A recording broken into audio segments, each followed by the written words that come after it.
வச்சுருக்காங்க அப்படியே. ஆனால் இதில் வந்து ஃபிக்ஷனலைஸாக நிறைய பண்ணியிருக்காங்க.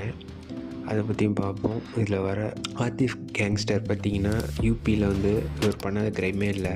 இவர் மேலே 160+ கேசஸ் இருக்குது. லுக்ஸை பார்த்தீங்கன்னா சேம் தான். அதே இந்த கேஸ்டிங் வந்து பயங்கரமாக வேலை பார்த்துருக்காங்க. அப்படியே அவர் மாதிரி இருக்கிற ஆள் வந்து கேஸ்ட் பண்ணியிருக்காங்க.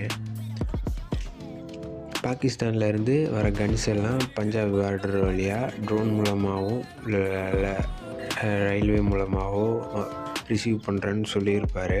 அப்புறம் எந்த செயினுமே இல்லை எங்களுக்கு, நாங்கள் டைரெக்டாக பாகிஸ்தானோட கான்டாக்டில் இருக்கோம் அப்படின்னு சொல்லியிருப்பார்.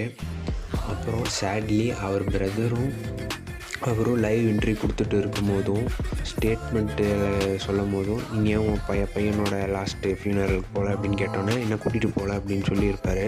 அந்த ஸ்டேட்மெண்ட் முடிக்கிறதுக்குள்ளே அவங்கள சுட்டிருப்பாங்க.